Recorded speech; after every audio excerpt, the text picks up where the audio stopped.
CM ಬದಲಾವಣೆ ವಿಚಾರ sir ಭಾಳ ಮತ್ತು ಖರ್ಗೆ ಅವ್ರ ಹೆಸರು ಕೂಡ ಕೇಳಿ ಬರ್ತಾ ಇದೆ.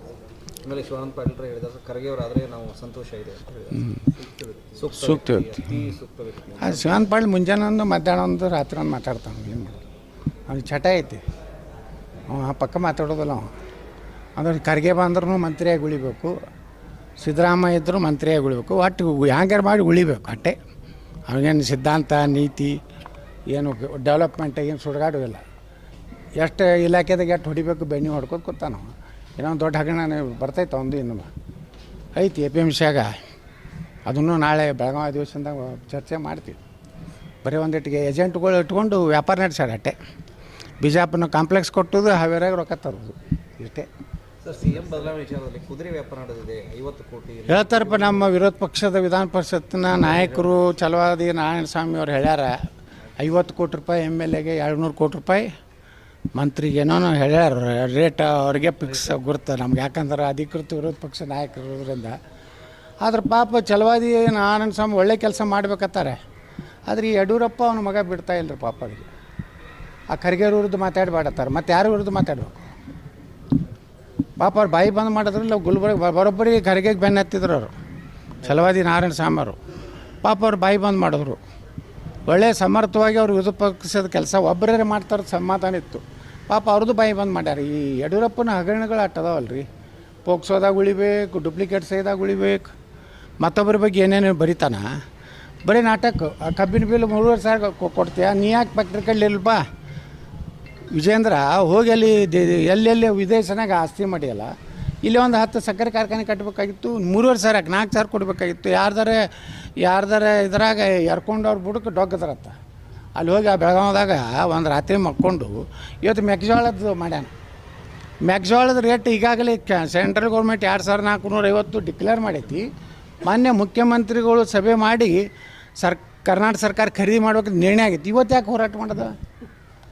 ಸೆಂಟ್ರಲ್ ಗೌರ್ಮೆಂಟಿಂದ ಒಂದು ವಾರ ಹಿಂದೆ ಬಂದೈತೆ ನಮಗೆಲ್ಲ. ಯಾರ್ಯಾರು ನಮ್ಮ ಡಿಸ್ಟಿಲರಿ ಫ್ಯಾಕ್ಟ್ರಿ ಅದಾವಲ್ಲ 2,450 ರೂಪಾಯಿ ಬೆಂಬಲ ಬೆಲೆ ಕೇಂದ್ರ ಸರ್ಕಾರ, ಅದರಾಗ 400 ಎಷ್ಟೋ ರಾಜ್ಯ ಸರ್ಕಾರ ಕೊಡಬೇಕು, ಉಳ್ಕಿದ ಕೇಂದ್ರ ಸರ್ಕಾರ ಕೊಟ್ಟು ಖರೀದಿ ಮಾಡ್ಬೇಕಂತ ಮೊನ್ನೆ 2-3 ದಿವಸದಿಂದ ಮುಖ್ಯಮಂತ್ರಿಗಳು ಸಭೆ ಮಾಡ್ಯಾರ. ಇವತ್ತು ಡ್ರಾಮಾ ದಾವಣಗೆರೆಗೆ ಸುಮ್ಮನೆ ದಾವಣಗೆರೆ ಅಂದರೆ ಡ್ರಾಮಾ ಕಂಪ್ನಿ, ಅಲ್ಲಿ ಒಂದು ಡ್ರಾಮಾ ಕಂಪ್ನಿ ಇದಾನಲ್ರಿ ಹಾಸ್ಯ ನಟ, ಅವ್ನ ನೇತೃತ್ವದಾಗ ಇವೆಲ್ಲ ಹೋಗ್ಯಾವ. Yes sir. ಸರ್ ಈಗ ಉತ್ತರ ಕರ್ನಾಟಕದ್ದು ಈಗ ಸದನದಲ್ಲಿ ಚರ್ಚೆ ಆಗ್ತಾ ಇದೆ. ಅದೇನಾ ಸ್ಪೀಕರ್ ಅವರಿಗೆ ಪತ್ರ ಬರ್ದೀನಿ.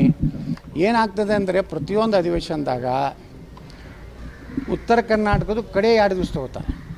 ಅವತ್ತು ಯಾವ ಶಾಸಕರು ವಿಧಾನಸಭಾದಾಗ ಇರ್ಬೋದು. ಈಗ ಕೋರಮ್ ಸಹಿತ ಆಗೋದು 8-10 ಶಾಸಕರು ಇರ್ತಾರೆ, ಒಬ್ಬರಿಬ್ಬರು ಮಂತ್ರಿ ಇರ್ತಾರೆ.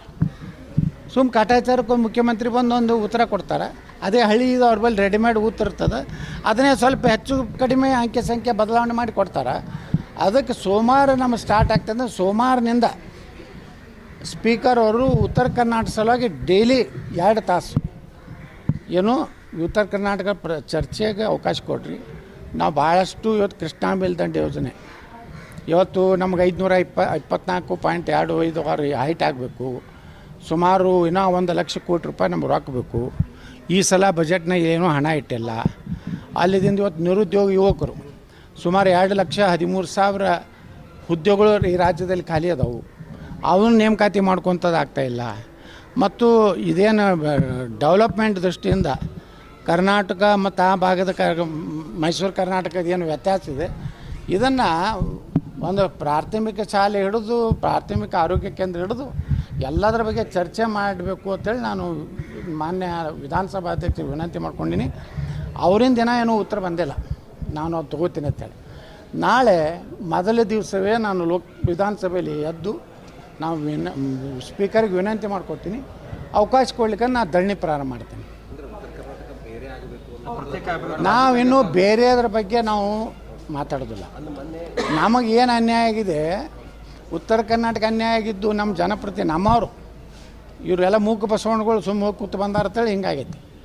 ಆ ಕಡೆ ಅವರು ಜಾಗೃತಿ ಇದ್ದರೂ ಅವರು ತಮ್ಗೇನು ಬೇಕು ಮಾಡ್ಕೊಂಡ್ರಿ. ಇವ್ರದ್ದು ತಪ್ಪದವು, ಹಿಂದಿನ MLAಗಳು ತಪ್ಪದವು, ಹಿಂದಿನ MP ಗಳು ತಪ್ಪದವು. ಒಂದು ಮಾತಾಡಲಾರ್ದು MP ಗಳು ಎಷ್ಟೋ ಆಗಿ ನೋಡಿರಲ್ಲ.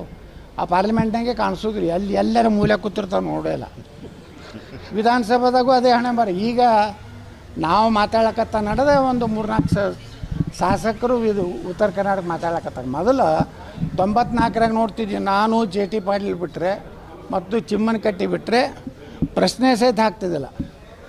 ಈ ಬಾರಿ ಉತ್ತರ ಕರ್ನಾಟಕದ ಧ್ವನಿ ಆಗ್ತಿದೆ ಸರ್. 100%. ಉತ್ತರ ಕರ್ನಾಟಕ ಯಾಕ್ರಿ, ಸಮಗ್ರ ಕರ್ನಾಟಕ, ಅದರಲ್ಲಿ ಉತ್ತರ ಕರ್ನಾಟಕದ ಏನು ಅನ್ಯಾಯ ಆಗಿದೆ ಅದನ್ನು ಸರಿಪಡಿಸ್ರಿ ಅಂತ ಹೇಳ್ತೀವಿ ಹೊರತು ಉತ್ತರ ಕರ್ನಾಟಕ ಪ್ರತ್ಯೇಕ ರಾಜ್ಯ ಕೂಗಿಗೆ ನಮ್ಮದು ಇನ್ನೂ ಯಾವುದೇ ರೀತಿ ಗಟ್ಟಿತನ ನಿರ್ಣಯ ಇಲ್ಲ. ಈಗ ಕನ್ನೇರಿ ಶ್ರೀಗಳದ್ದು ಏನಾಯ್ತು ಸರ್? ಕನ್ನೇರಿ ಶ್ರೀಗಳಿಗೆ ಇನ್ನೊಂದು ನಿಮ್ಗೆ ಹೇಳ್ಬೇಕಂದ್ರೆ, ಇವತ್ತು ಭಾಳ ಐತಿಹಾಸಿಕ ತೀರ್ಪನ್ನು ಹೈಕೋರ್ಟ್ ಧಾರವಾಡ ಪೀಠ ಅವ್ರ ಮೇಲೆ ಏನು ನಿರ್ಬಂಧ ಹೇರಿದ್ರಲ್ಲ ಅದನ್ನು ರದ್ದುಪಡಿಸಿದೆ ಧಾರವಾಡ ಜಿಲ್ಲೆಗೆ. ಇನ್ನು ಮುಂದೆ ನಾವು ಬಾಗಲಕೋಟೆ ಜಿಲ್ಲೆದು ಎಲ್ಲನೂ ನಾವು ಹಾಕ್ತೀವಿ, ಅವನು ಮುಕ್ತ ಮಾಡ್ತೀವಿ. ಮುಂದೆ ಬಿಜಾಪುರದೂ ನಾವು ಸುಪ್ರೀಂ ಕೋರ್ಟ್ನಿಂದ ಏನು ಇದು ಆಗಿ ಬಂದಿದ್ದಲ್ಲ ಅದಕ್ಕೂ ಸರಿಯಾದಂಥ ಸಮರ್ಥವಾಗಿ ವಾದವನ್ನು ಮಂಡಿಸಿ ಕನ್ನೇರಿ ಶ್ರೀಗಳನ್ನು ವೈಭವೋಪೇತವಾಗಿ MB ಪಾಟೀಲ್ ಕ್ಷೇತ್ರದ ಮೂಲಕ ದೊಡ್ಡ ಡಮ್ ಬಾರಿಸೋದ್ರ ಮೂಲಕ ಬಿಜಾಪುರ ಕರ್ಕೊಂಡು ಬರ್ತೀವಿ. ಬರೀ ಇದೇ ಆಗ್ತಾ ಇದೆ ನೋಡಿ, ಈ ಸರ್ಕಾರ ರಾಜ್ಯದಲ್ಲಿ ಅಸ್ತಿತ್ವ ಐತಿಲ್ಲ ಅನ್ನಂಗೆ ಆಗ್ಯದ. ಬರೀ ದಿಲ್ಲಿಗೆ ಹೋಗೋದು ಬರೋದು, ಶಾಸಕರ ಖರೀದಿ ಮಾಡೋದು, ಶಾಸಕರನ್ನ ದಿಲ್ಲಿ ಕಳಿಸೋದು, ಅವರಿಗೆ ಆಡಳಿತದಲ್ಲಿ ಒಟ್ಟೆ ಮುಖ್ಯಮಂತ್ರಿ ಹಿಡಿದು ಎಲ್ಲರೂ ತಮ್ಮ ಕುರ್ಚಿ ಉಳಿಸೋಲಿಕ್ಕೆ ಒಂದು ಗುಂಪು, ಕಸ್ಕೋಲಿಕ್ಕೆ ಒಂದು ಗುಂಪು, ಎರಡು ಗುಂಪಾಗಿ ಇಡೀ ರಾಜಕೀಯ ಮೊದಲೇ ಏನೂ ಅಭಿವೃದ್ಧಿ ಕರ್ನಾಟಕದಲ್ಲಿ ಇಲ್ಲ, ಎಲ್ಲ ಸ್ಥಗಿತ ಆಗಿದೆ. ಅಂಥದ್ರಲ್ಲಿ ಆಡಳಿತನೂ ಕುಸಿದೋಗೈತೆ. ಇವತ್ತು ದರೋಡೆಗಳು ಆಗ್ಲಕತ್ತಾವು, ಹಗರಣಗಳಂತರೂ ಸಾಲ ಅದಾವು. ಈ ಎಲ್ಲ ಹಿನ್ನೆಲೆಯಲ್ಲಿ ನಾ ಮೊನ್ನೆ ಹೇಳಿದ್ದೀನಿ, ನಾನು ಬೆಂಗಳೂರಿನಲ್ಲಿ ಈಗ ಕರ್ನಾಟಕದಲ್ಲಿ ಇವ್ರದ್ದೆಲ್ಲ ನ್ಯಾಯ ಮುಗಿತಾನೆ ರಾಜ್ಯಪಾಲ ಆಡಳಿತ ತರೋದು ಒಳ್ಳೆಯದು. ಇಲ್ಲಾಂದರೆ ಜನಸಾಮಾನ್ಯರು ಇವತ್ತು ಎಲ್ಲಿಯೂ ಪರಿಹಾರ ಕೊಡಲಿಲ್ಲ. ಯಾವ ಸಚಿವರು ಸಹ ತಮ್ಮ ಜಿಲ್ಲೆಗೆ ಇಷ್ಟು ಹಾನಿಯಾಗಿದೆ ಅಂತ ಹೇಳಿ ಬರೀ ಶೋಭ್ ಮಾಡಿಕೊಟ್ರು. ನಾವು ಎಲ್ಲ ನೋಡಿದ್ವಿ ಮಾಡಿದ್ವಿ, ಆದರೆ ಪರಿಹಾರ ಮಾತ್ರ ಯಾವ ರೈತನಿಗೂ ಯಾರಿಗೂ ಇನ್ನೂ ಸಿಗುವಂಥ ಪರಿಸ್ಥಿತಿ ಇಲ್ಲ. ಮತ್ತು ಆಡಳಿತ ವ್ಯವಸ್ಥೆನೇ ಕುಸಿದೋಗೈತಿ. ಯಾರೋ ಅಧಿಕಾರಿಗಳು ಸರ್ಕಾರ ಮಾತು ಕೇಳೋ ಪರಿಸ್ಥಿತಿಯಲ್ಲಿ. ಯಾಕಂದರೆ ನಾಳೆ ನವಂಬರ್ ಕ್ರಾಂತಿಯೊಳಗೆ ಯಾರು ಸಿದ್ದರಾಮಯ್ಯ ಮುಂದುವರಿತಾರೋ, DK ಶಿವಕುಮಾರ್ ಆಗ್ತಾರೋ, ಅಥವಾ ಯಾವುದೋ ಒಂದು ಕಪ್ಪು ಕುದುರೆ ಬಂದು ಇಲ್ಲಿ ಮುಖ್ಯಮಂತ್ರಿ ಆಗ್ತಾನೋ ಗೊಂದಲದಾಗ ಅಧಿಕಾರಿಗಳದಾರೆ. ಯಾವಾಗಲೂ ಸರ್ಕಾರ ಅಸ್ಥಿರ ಆಯ್ತಂದರೆ ಅಧಿಕಾರಿಗಳು ಅವ್ರ ಕಂಟ್ರೋಲ್ನಾಗ ಇರೋದಿಲ್ಲ. ಆ ರೀತಿ ಒಂದು ವ್ಯವಸ್ಥೆ ಕರ್ನಾಟಕದಲ್ಲಿ ಇವತ್ತು ನಡೆದಿದೆ.